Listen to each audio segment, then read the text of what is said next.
Hello students, welcome to Rathod science academy.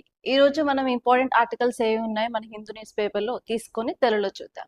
First of all, I wish you a very happy independence day for all of you. And ఈసారి 80th independence day కాబట్టి compulsory మీరు theme of this year, దాంతో పాటు India day అమెరికాలో celebrate చేసుకుంటున్నారు కాబట్టి దాని గురించి, అండ్ ఈవెన్ ఈరోజు మన ప్రైమ్ మినిస్టర్ స్పీచ్ ఇస్తారు, దాంట్లో ఉన్న ఇంపార్టెంట్ పాయింట్స్ అన్నీ కూడా కంపల్సరీ మీరు తెలుసుకోవాలన్నమాట. Okay, that will be very important and for sure మీకు దాని నుంచి అట్లీస్ట్ 2 క్వశ్చన్స్ అయితే మీకు ప్రిలిమ్స్లో వస్తాయి. Okay, now let us see important articles. ఈ రోజు పేపర్ మొత్తం వెతికినా కూడా నాకు అంత ఇంపార్టెంట్ ఆర్టికల్స్ అయితే కనిపించలేవు. సో ఉన్నాయి మాత్రం తీసుకుని I will try to analyse. Okay, so ఇక్కడ మనం టైటిల్ చూసి ఇక్కడ ఏమి ఇచ్చారు అంటే India helps China evade tariffs US report. So మళ్ళీ ఇండియా యుఎస్ రిలేషన్స్ అయితే న్యూస్లో ఉన్నాయన్నమాట. ఈసారి ఇండియా యుఎస్ రిలేషన్స్ న్యూస్లో ఉండడానికి మేజర్ రీజన్ ఏంటి అంటే చైనా గురించి. ఓకే, సో ఈ ఆర్టికల్ అర్థం కావాలి అంటే మనకు కొంత బేసిక్ బ్యాక్గ్రౌండ్ అయితే తెలియాలి. బేసిక్ బ్యాక్గ్రౌండ్ తెలియకుండా మాత్రం ఫర్ షూర్ ఈ ఆర్టికల్ అయితే అర్థం అవ్వదు. ఓకే, సో ఇప్పుడు ఏంటి బేసిక్ బ్యాక్గ్రౌండ్, ఎక్కడి నుంచి నేర్చుకోవాలి అంటే 2018లోకి వెళ్ళాలి. 2018లో యుఎస్కి అండ్ చైనాకి మధ్యలో ట్రేడ్ వార్ జరిగిందనమాట. యుఎస్కి అండ్ చైనాకి మధ్యలో ట్రేడ్ వార్ అనేది స్టార్ట్ అయింది ఇక్కడ. ఓకే, ట్రేడ్ వార్ అంటే ఏం లేదు, ఒక కంట్రీ ఇంకో కంట్రీ గూడ్స్ పైన టారిఫ్స్ ఎక్కువ ఇంపోజ్ చేసుకుంటూ వచ్చాయి, అదే ట్రేడ్ వార్ సింపుల్ గా. సో ఆ టైంలో ఏం చేసిందంటే యుఎస్ చైనా యొక్క గూడ్స్ పైన 15 నుంచి 100% వరకు టారిఫ్ ని విధిస్తాము అని చెప్పి యుఎస్ క్లియర్ గా చెప్పింది అనమాట. సో అందుకని ఏంటి, చైనా యొక్క ఎక్స్పోర్ట్స్ ఏవైతే యుఎస్ కి వెళ్తాయో ఫర్ షూర్ ఆ ఎక్స్పోర్ట్స్ అయితే తగ్గిపోతాయి. సో అప్పుడు చైనా తీసుకున్న స్టెప్ ఏంటి అంటే చైనా గూడ్స్ అయితే ఏ కంట్రీలోనే మనకు కనిపిస్తాయి, made in China goods. So అప్పుడు ఏం చేసింది చైనా అంటే డిఫరెంట్ కంట్రీస్ కి దాని యొక్క గూడ్స్ పంపించి అక్కడ అసెంబ్లింగ్ కాకపోతే ఇంకొక విషయం ఏంటి అంటే అసెంబ్లింగ్ అంటే ఏంటంటే పార్ట్స్ అన్ని జస్ట్ అమర్చేసి ఫైనల్ ప్రోడక్ట్ ని తయారు చేయడం అనమాట అసెంబ్లింగ్ అంటే. ఇలా ఒక అసెంబ్లింగ్ ని చూస్ చేసుకుంది. అలాగే ప్యాకేజింగ్ అనేది వేరే కంట్రీలో చేయడము, దాంతో పాటు ఆల్మోస్ట్ అంతా గూడంతా చైనాలో తయారవుతుంది, కాకపోతే only minimal corrections minimal production ఏమైనా ఉంటే అది వేరే కంట్రీలో చేయడం. సో వాటి వల్ల ఏమవుతుందంటే ఆ ప్రోడక్ట్ యొక్క ట్యాగ్ ఏమవుతుంది, మేడ్ ఇన్ చైనా కాకుండా మేడ్ ఇన్ దట్ కంట్రీ అని అవుతుంది అనమాట. సో అలా ఆ ప్రోడక్ట్ అనేది మాక్సిమం చైనాలో తయారవుతుంది, కాకపోతే ఏంటి అసెంబ్లీ ప్యాకేజింగ్ అలాగే మినిమల్ మ్యానుఫ్యాక్చరింగ్ వేరే కంట్రీలో అవ్వడం వల్ల సో ఇప్పుడు ఆ కంట్రీ యొక్క ప్రోడక్ట్ ఏమవుతుందంటే ఎక్కడైతే ఆ కంట్రీ ప్రోడక్ట్ అనేది ఎక్స్పోర్ట్ అవుతుందో యుఎస్ కి ఆ కంట్రీ ప్రోడక్ట్ అవుతుంది. ఫర్ ఎగ్జాంపుల్ ఇండియాలో అసెంబ్లీ అవుతుంది అనుకోండి, ఆ ప్రోడక్ట్ ఏమవుతుంది మేడ్ ఇన్ ఇండియా అన్నట్టు అవుతుంది అనమాట.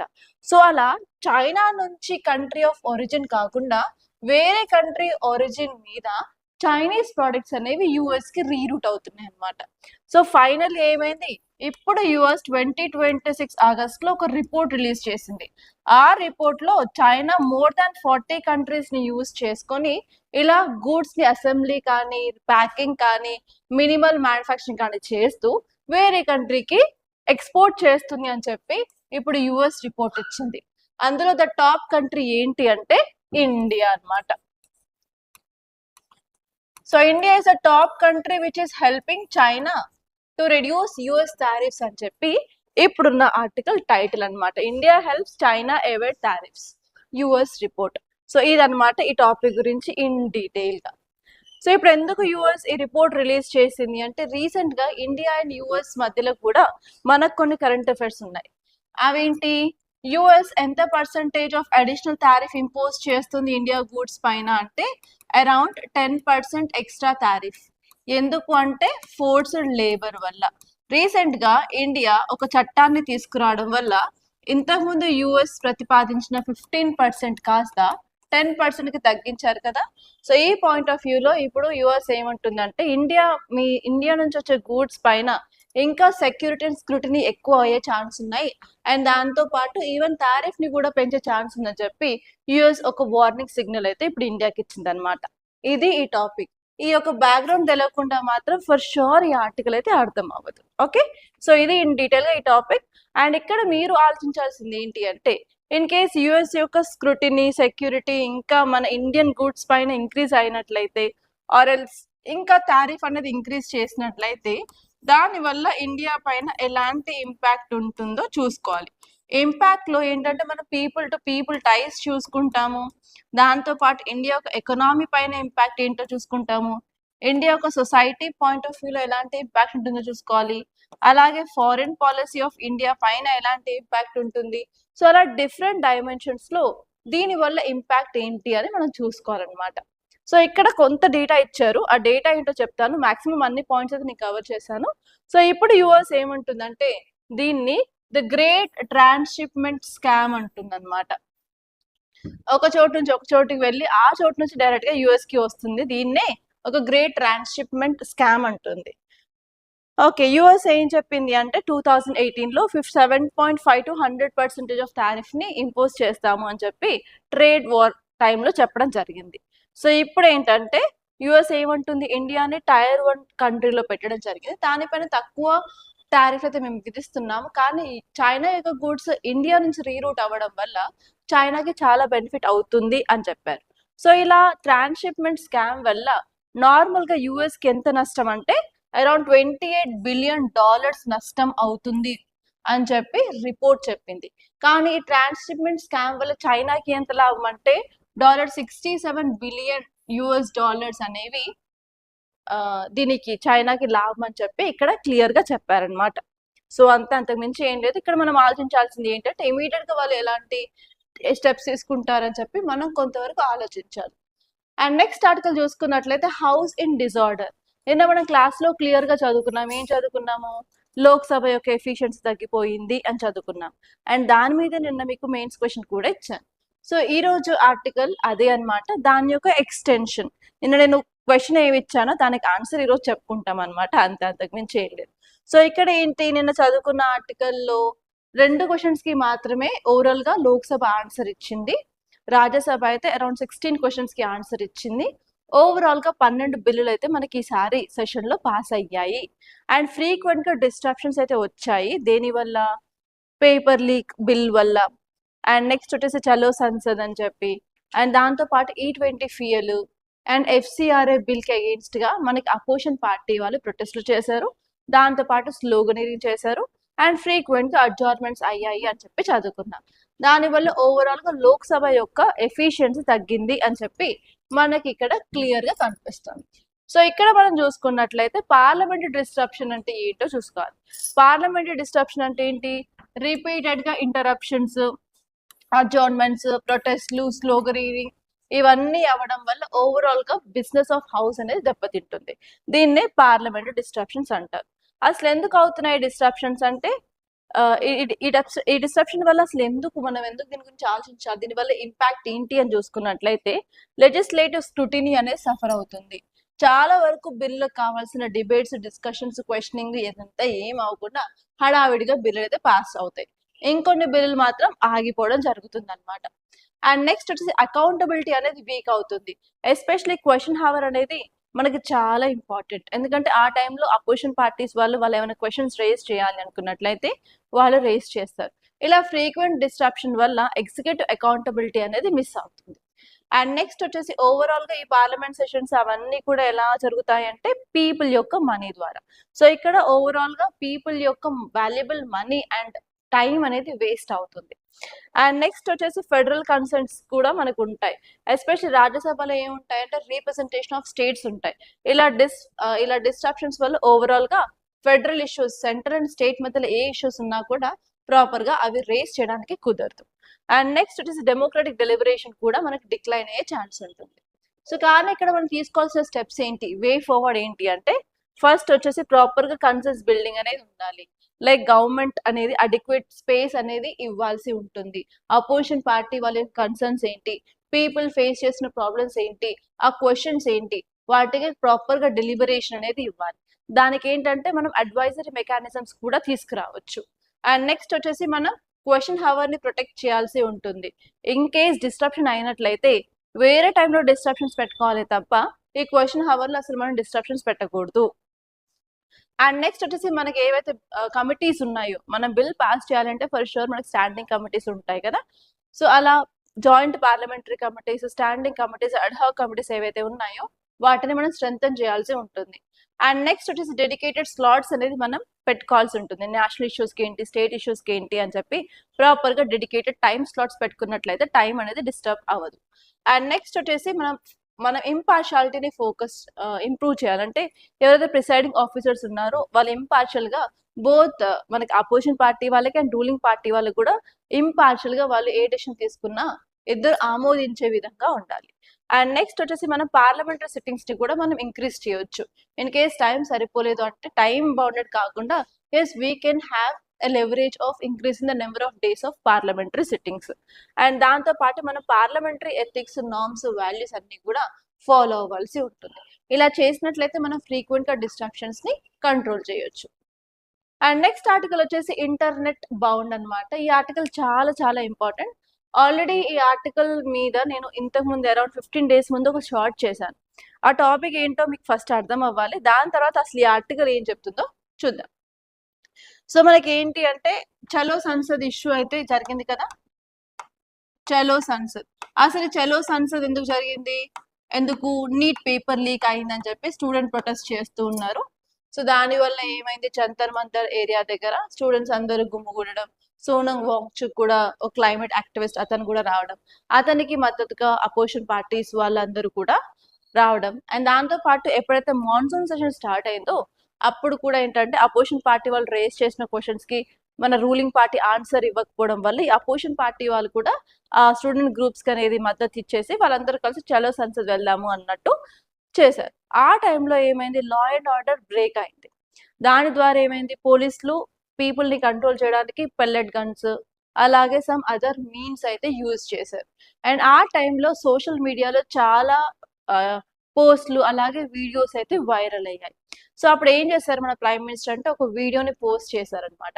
ఆ వీడియోని ఏమైంది, మెటా అంటే parent company of Facebook, Insta కదా, వాట్సాప్ కి పేరెంట్ కంపెనీ మెటా. ఆ మెటా ఏం చేసిందంటే మన ప్రైమ్ మినిస్టర్ వీడియోని డిలీట్ చేసింది. దాని తర్వాత ఏమైంది, వెంటనే ఓకే ఇది గవర్నమెంట్ వీడియో అని చెప్పేసి మళ్ళీ కొన్ని గంటల తర్వాత మన గవర్నమెంట్ ఏం చేసిందంటే మన గవర్నమెంట్ రిక్వెస్ట్ పెట్టింది ఈ వీడియో ఎందుకు డిలీట్ చేశారని చెప్పి. సో దాని తర్వాత ఏమైంది, మెటా మళ్ళీ ఆ వీడియోని రీస్టోర్ చేసింది అనమాట సోషల్ మీడియా ప్లాట్ఫామ్స్ లో. దాని తర్వాత ఏమైంది, గవర్నమెంట్ ఈ విషయాన్ని చాలా సీరియస్ గా తీసుకుంది మన ఇండియన్ గవర్నమెంట్. అండ్ దాని వల్ల మన సిఇఓ ఉన్నారు కదా, ఆ సిఇఓ కూడా వచ్చి మనకి సారీ అయితే చెప్పడం జరిగింది అనమాట. సో ఇదంతా బ్యాక్గ్రౌండ్ అనమాట. ఇది ఎప్పుడు జరిగింది, చలో సంసద్ మాన్సూన్ సెషన్ స్టార్ట్ అయిన టైంలో జరిగింది. సో ఇప్పుడు ఈ ఆర్టికల్ ఏమంటుంది అంటే social media is a very very important organ of the state. ఎందుకంటే పీపుల్ కి అవేర్నెస్ అనేది జరుగుతుంది.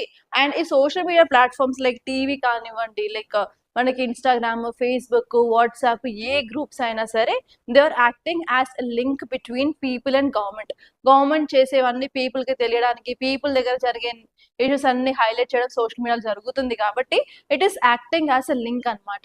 సో ఇప్పుడు ఈ ఆర్టికల్ ఏం చెప్తుంది అంటే ఇలా మన గవర్నమెంట్ ఇలాంటి స్టెప్స్ తీసుకొని డైరెక్ట్ గా మెటా వాళ్ళే వచ్చి సారీ చెప్పించుకోవడము, అలాగే గవర్నమెంట్ ఏం చేస్తుందంటే మనం ఏదైతే కంటెంట్ అయితే సోషల్ మీడియా ప్లాట్ఫామ్స్ సర్క్యులేట్ అవుతుందో దాన్ని కంట్రోల్ చేయడానికి అయితే గవర్నమెంట్ ట్రై చేస్తుంది అని చెప్పి ఇక్కడ ఇంట్రొడక్షన్ లో ఇచ్చారు. Okay, union government has summoned Facebook and Instagram parent Meta and given senior staff from the firm in dressing down. అంటే వాళ్ళు సారీ చెప్పించుకునే విధంగా కూడా గవర్నమెంట్ అయితే ఇక్కడ బిహేవ్ చేసింది. సో ఇక్కడ పబ్లికల్ గా the reason is the brief removal in India of video message by prime minister. చలో సంసద్ టైంలో ప్రైమ్ మినిస్టర్ ఒక వీడియో చేసి అప్లోడ్ చేశారు సోషల్ మీడియా ప్లాట్ఫామ్స్ లో, దాన్ని రిమూవ్ చేయడం వల్ల ఇదంతా జరిగింది అని చెప్పి ఇక్కడ క్లియర్ గా ఇచ్చారనమాట.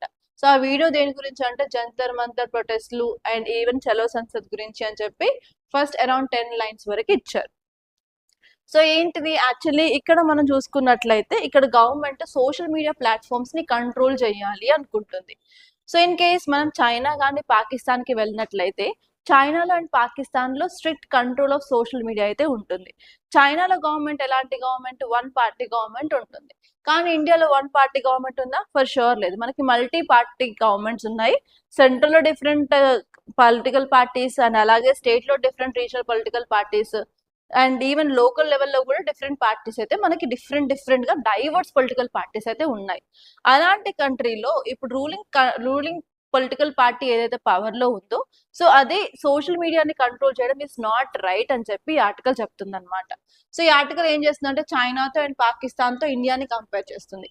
ఈ ఆర్టికల్ అసలు ఏం చెప్తుంది అంటే ఇండియా ఈ slowly moving towards a controlled digital space similar to that of China. China ఎలా కంట్రోల్ చేస్తుందో డిజిటల్ స్పేస్ ని, అలాగే ఇండియా కూడా డిజిటల్ స్పేస్ ని కంట్రోల్ చేయాలని చూస్తుంది అని చెప్పి ఆర్టికల్ చెప్పింది. అండ్ ఈ ఆర్టికల్ ఏంటంటే స్ట్రాంగ్ గా గవర్నమెంట్ యొక్క స్టెప్ ని క్రిటిసైజ్ చేస్తుంది.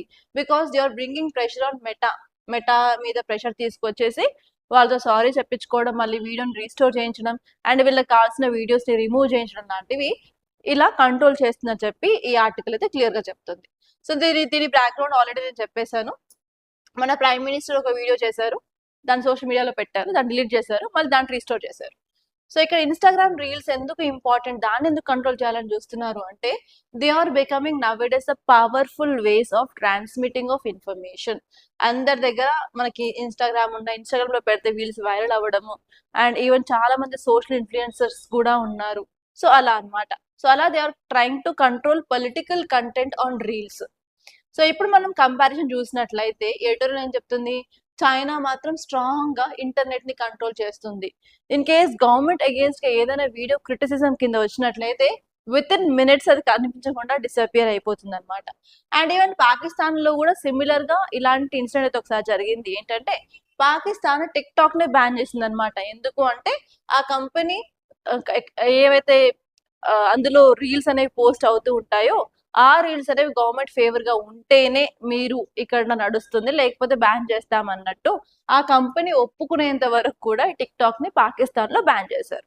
సో ఇలా చైనా యొక్క కేస్ స్టడీ తీసుకున్నారు అండ్ పాకిస్తాన్ యొక్క కేస్ స్టడీ తీసుకొని ఇండియాలో మాత్రం ఇది కరెక్ట్ కాదు, ఎందుకంటే ఇండియాలో మల్టీ పార్టీ సిస్టమ్ ఉంది and India is famous and known for the democracy అని చెప్పి ఇట్ ఈస్ నాట్ పాసిబుల్ అని చెప్తున్నారు అనమాట.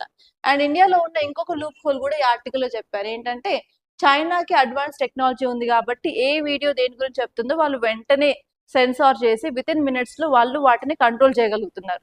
కానీ ఇండియాలో అంత హై ఎండ్ టెక్నాలజీ లేదు కాబట్టి కొన్నిసార్లు గవర్నమెంట్ కి క్రిటిసిజం వచ్చిన వీడియోస్ కూడా సోషల్ మీడియా సర్క్యులేట్ అవుతున్నాయి. కానీ ఇప్పుడు మనం ఏఐ కూడా వచ్చింది కాబట్టి ఏఐతో ఈ ప్రాబ్లం కూడా రిజాల్వ్ అయ్యే ఛాన్స్ ఉంది. నా AI can go through all videos in the social media which are circulating in India and that can be censored అని చెప్పి ఈ ఆర్టికల్ చెప్పారు. సో ఫైనల్ గా ఈ ఆర్టికల్ ఏం చెప్తుంది అంటే అసలు గవర్నమెంట్ కి ఎక్కడుంది పవర్, ఏ వీడియో ఉండాలి ఏ వీడియో ఉండకపోవడానికి అన్నట్టు మనకు ఒక యాక్ట్ కూడా ఇచ్చారు. మన దగ్గర ఇన్ఫర్మేషన్ టెక్నాలజీ యాక్ట్ ఉంది. ఇందులో మనకి ఆ సెక్షన్ 79(3) సబ్ క్లాస్ బి అయితే క్లియర్ గా గవర్నమెంట్ అయితే ఏదైతే కంటెంట్ రిమూవ్ చేయాలి ఇల్లీగల్ అనుకున్నారో so as that platform has to remove that illegal content. దీన్ని యూజ్ చేసుకొని government is trying to remove this criticism related videos of government అని చెప్పి ఆర్టికల్ చెప్తుంది. అండ్ నెక్స్ట్ ఇక్కడ మీరు ఆలోచించాల్సింది ఏంటి అంటే always you should not get a biased information are biased మీకు పర్స్పెక్టివ్ ఉండకూడదు. సో ఇక్కడ ఏంటంటే ఎలాంటి వీడియోస్ ని ఉంచాలి, ఎలాంటి వీడియోస్ ని డిలీట్ చేయాలి అన్నట్టు మీరు ఒక ఐడియా అయితే తెచ్చుకోవాలి.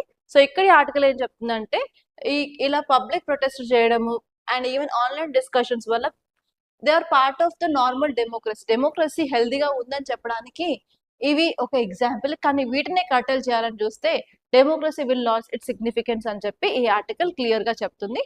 సో ఇలా మీకు కాంట్రవర్షియల్ క్వశ్చన్స్ అయితే ఇంటర్వ్యూలో వస్తాయి and you have to give a balanced stand అనమాట. అండ్ నెక్స్ట్ ఆర్టికల్ చూస్తున్నట్లయితే ఇక్కడ financial democracy the Jan Dhan transformation అని ఇచ్చారు. సో యాక్చువల్లీ ప్రధానమంత్రి జన్ధన్ యోజనని గవర్నమెంట్ 2014 లో లాంచ్ చేసింది అనమాట. And this year marks 12th year. And ఈ రోజు దీని గురించి ఆర్టికల్ వచ్చింది కాబట్టి you have to know about some facts related to this Jan Dhan Yojana. So మీకు క్వశ్చన్ ఎలా వస్తుంది అంటే consider the following statements regarding ప్రధానమంత్రి జన్ధన్ యోజన అని దాని కింద 2-3 స్టేట్మెంట్స్ అయితే ఇవ్వచ్చు అండ్ అందులో మీకు కరెక్ట్ ఏంటి అని అడగచ్చు. అండ్ నెక్స్ట్ వచ్చేసి మీకు పేర్ బేస్డ్ క్వశ్చన్ కింద స్కీమ్స్ ఇచ్చేసి ఆ స్కీమ్స్ ఏ మినిస్ట్రీ, అలాగే ఆ స్కీమ్ యొక్క మెయిన్ ఆబ్జెక్టివ్ ఏంటి, అలా కూడా మీకు పేర్ బేస్డ్ క్వశ్చన్ రావచ్చు. ఆర్ఎల్స్ ఈసారి మీకు మల్టిపుల్ చాయిస్ క్వశ్చన్స్ వస్తున్నాయి కాబట్టి మీకు స్కీమ్, ఆ మినిస్ట్రీ అని చెప్పి 4 స్కీమ్లు 4 మినిస్ట్రీలు వచ్చేసి మ్యాట్స్ ఫాలోయింగ్ అని కూడా అడగచ్చు. సో ఇలా స్కీమ్స్ ఏవైతే న్యూస్ లో ఉంటాయో ఫర్ షూర్ మీరైతే దాని గురించి తెలుసుకోవాలి. దాని గురించి క్వశ్చన్ వచ్చే ఛాన్సెస్ చాలా ఎక్కువగా ఉంటాయి. ఓకే, సో ఇక్కడ మనం ఈ ఆర్టికల్ చూసినట్లయితే ఇది క్లియర్ గా ప్రధానమంత్రి జన్ధన్ యోజన స్కీమ్ గురించి చెప్తుంది. దీన్ని ఎప్పుడు లాంచ్ చేశారు అంటే 2014 లో లాంచ్ చేశారు. అండ్ మెయిన్ ఎయిమ్ ఏంటి అంటే ఫినాన్షియల్ ఇంక్లూజన్ ని ఇంప్రూవ్ చేయాలి అని చెప్పి తీసుకొచ్చారు. And they want to increase access to financial services, banking services, accounts, remittances, credit అంతా కూడా బ్యాంక్ అకౌంట్ ద్వారా చేయాలి అని చెప్పి ఎయిమ్ తో తీసుకొచ్చారు. And especially very important thing ఏంటి అంటే గవర్నమెంట్ ఏదైతే స్కీమ్ లాంచ్ చేసినా కూడా అందులో మనీ ట్రాన్స్ఫర్ చేయాలి అంటే డైరెక్ట్ గా అకౌంట్ కి ట్రాన్స్ఫర్ చేయాలి అనే ఉద్దేశంతో జీరో బ్యాంక్ అకౌంట్స్ ని జన్ధన్ యోజన కింద గవర్నమెంట్ అయితే ప్రొవైడ్ చేసింది. సో ఎలిజిబిలిటీ క్రైటీరియా ఏంటి? For sure they should be Indian citizens అయి ఉండాలి. అండ్ ఏజ్ వచ్చేసి 18 years to 50 years వరకు ఉన్న వాళ్ళకి ఇది applicable. And minors about 10 years can apply, but ఏంటంటే వాళ్ళ లీగల్ గార్డియన్స్ ఆర్ పేరెంట్స్ యొక్క సపోర్ట్ అయితే 10 years ఆ పిల్లలకైతే ఉండాల్సి ఉంటుంది. అండ్ ఈ స్కీమ్ యొక్క హైలైట్స్ ఏంటి అని చూసుకున్నట్లయితే జీరో బ్యాలెన్స్ అకౌంట్స్ ప్రొవైడ్ చేస్తారు, దాంతో పాటు RuPay debit cards and accident insurance కూడా అరౌండ్ 2 lakhs వరకు అయితే ప్రొవైడ్ చేస్తారు. అండ్ లైఫ్ ఇన్సూరెన్స్ కూడా ఉంటుంది. అండ్ ఈవెన్ వాళ్ళకి ఓవర్ డ్రాఫ్ట్ ఫెసిలిటీ కూడా ఉంటుంది. అండ్ దాంతో పాటు అరౌండ్ 66.6% కవరేజ్ అనేది రూరల్ ఏరియాస్ లో వాళ్ళు ఫోకస్ చేశారు. అండ్ దాంతో పాటు 55.6% ఆఫ్ అకౌంట్స్ అనేవి మనకి అందులో ఉమెన్ అయితే ఉన్నారనమాట. అండ్ దాంతో పాటు ఎస్పెషల్లీ బ్యాంకింగ్ సర్వీసెస్ ని కూడా ఇంక్రీజ్ చేయడానికి ఈ పిఎం జన్ధన్ యోజన స్కీమ్ అనేది చాలా యూస్ఫుల్ గా ఉందన్నమాట. అండ్ నెక్స్ట్ ఆర్టికల్ వచ్చేసి current account deficit widened to $6.2 billion in June month లో ఇండియాకున్న కరెంట్ అకౌంట్ డెఫిసిట్ అనేది ఎక్కువ అయిందనమాట. సో ఇక్కడ మీరు చూడాల్సింది ఏంటంటే కరెంట్ అకౌంట్ డెఫిసిట్ అంటే ఏంటి. సో దీని మీద అయితే ఇంతకుముందు ప్రీవియస్ ఇయర్స్ క్వశ్చన్స్ అయితే ప్రిలిమ్స్ లో ఉన్నాయి, ఒక్కసారి మీరు ఇక్కడ చూడండి. సో ఏంటి అసలు కరెంట్ అకౌంట్ లో ఏమేమి ఉంటాయి? ఫర్ ఎగ్జాంపుల్ మన ఎక్స్పోర్ట్స్ ఉంటాయి, ఇంపోర్ట్స్ ఉంటాయి, రెమిటెన్సెస్ ఉంటాయి, ఓకే, అండ్ ఈవెన్ సర్వీసెస్ కూడా ఇంక్లూడ్ అవుతాయి. సో అసలు ఏమేమి కాంపోనెంట్స్ ఉన్నాయి కరెంట్ అకౌంట్ లో అని చెప్పి మీరు అవి చూసుకోవాలి. And next current account deficit ఎందుకు అవుతుంది, మన దగ్గర ఉన్న రీజన్స్ ఏంటి అవి కూడా చూసుకోవాలి. రీజన్స్ ఏంటి? మనం ఎక్కువ ఆయిల్ ఇంపోర్ట్ చేసుకుంటూ ఉంటున్నాము, క్రూడ్ ఆయిల్ ప్రైస్ పెరిగింది కాబట్టి ఎక్కువ అమౌంట్ ఆఫ్ ప్రైస్ అనేది మనం పే చేయాల్సి ఉంటుంది. అండ్ దాంతో పాటు వెరీ ఇంపార్టెంట్ థింగ్ ఏంటంటే మనం గోల్డ్, డైమండ్స్ కూడా ఇంపోర్ట్ చేసుకుంటాము. So they are also like very costly. మనం ఎక్స్పోర్ట్ చేసే గూడ్స్ మాత్రం చీప్ అండ్ తక్కువ ఎక్స్పోర్ట్ చేస్తున్నాం compare of imports. And next important point వచ్చేసి మన రూపీ వాల్యూ కూడా డెప్రిషియేట్ అవుతుంది అగేన్స్ట్ డాలర్, దాని వల్ల కూడా మన కరెంట్ అకౌంట్ డెఫిసిట్ అనేది జరుగుతూ ఉంటుంది. సో ఓవరాల్ గా రీజన్స్ ఏంటో చూసుకోండి. అండ్ నెక్స్ట్ వచ్చేసి మనం ఈ కరెంట్ అకౌంట్ డెఫిసిట్ ని తగ్గించగలుగుతామా లేదా అని చెప్పి ఒక పర్స్పెక్టివ్ మీరు తెచ్చుకోవాలి. అండ్ దాంతో పాటు ఇన్ కేసు తగ్గించాలి అనుకున్నట్లయితే ఎలాంటి మెజర్స్ మీరు సజెస్ట్ చేస్తారో కూడా ఒకసారి అయితే ఆలోచించండి. ఏ పాయింట్స్ అయితే మెయిన్స్ పాయింట్ ఆఫ్ వ్యూకి అండ్ ప్రిలిమ్స్ పాయింట్ ఆఫ్ వ్యూకి చాలా ఇంపార్టెంట్. అండ్ చాలా సార్లు ప్రిలిమ్స్ అయితే కరెంట్ అకౌంట్ డెఫిసిట్ నుంచి క్వశ్చన్ వచ్చింది, current account what comes under this, అలాగే capital account what comes under this అని చెప్పి కూడా ఇచ్చారనమాట. సో క్లియర్ గా మీరు ఎకనామిక్ క్లాసెస్ జరుగుతున్నప్పుడు ఇంటర్నేషనల్ ఎకానమీలో ఇవి వస్తాయి. సో అక్కడ మీరు క్లియర్ గా ఇవన్నీ చూసుకోవాల్సి ఉంటుంది. ఓకే, అండ్ నా let us see the questions. ఇక్కడ 2 క్వశ్చన్స్ అయితే ఉన్నాయి. ఫస్ట్ వచ్చేసి with reference to India's current account, which of the following are included? అందులో ఎక్స్పోర్ట్స్, ఇంపోర్ట్స్ ఇచ్చారు, సర్వీస్ ఇచ్చారు, ప్రైమరీ ఇన్కమ్ ఇచ్చారు, రెమిటెన్సెస్ ఇచ్చారు. సో అవన్నీ ఒకసారి చూసుకొని కరెక్ట్ ఆన్సర్ ఏంటో కింద కమెంట్ లో చెప్పండి. అండ్ నెక్స్ట్ వచ్చేసి ప్రధానమంత్రి జన్ధన్ యోజన గురించి ఒక క్వశ్చన్. ఇందులో 4 స్టేట్మెంట్స్ ఉన్నాయి. ఫస్ట్ వచ్చేసి it aims at financial inclusion of weaker and low income sections. Next వచ్చేసి Pradhan Mantri Jan Dhan Yojana accounts require maintenance of mandatory minimum balance. And next వచ్చేసి RuPay debit cards are provided to eligible Pradhan Mantri Jan Dhan Yojana account holders. Next వచ్చేసి Pradhan Mantri Jan Dhan Yojana accounts can facilitate direct benefit transfer. So ఈ 4 statements లో కూడా ఏవి correct ఏమి incorrect చూసుకొని కింద కమెంట్ అయితే చెప్పండి. Okay, that's all guys. మీకు కనుక ఈ వీడియో నచ్చినట్లయితే లైక్ చేయండి, అలాగే షేర్ చేయండి. అండ్ మన దగ్గర అయితే ఆంథ్రోపాలజీ బ్యాచ్ అయితే నడుస్తూ ఉంది. అడ్మిషన్స్ అయితే ఈ వీక్ వరకు ఓపెన్ ఉంటాయి. Try to join either online or offline. And ఇంకొకటి ఏంటంటే మన దగ్గర జిఎస్ ఫౌండేషన్ కోర్స్ కొత్త బ్యాచ్ అయితే 26 ఆగస్ట్ నుంచి అయితే స్టార్ట్ అవుతుంది. సో మీరు కనుక యూపీఎస్ ప్రిపరేషన్ స్టార్ట్ చేయాలనుకున్నట్లయితే you can try to join in this batch either online or offline. So మీకు మాత్రం ఏమైనా ఇంకా ఫర్దర్ డీటెయిల్స్ కావాలి కోర్సెస్ గురించి అనుకున్నట్లయితే please to contact us on this number 8074765513. Don't forget guys, and I wish you all the best.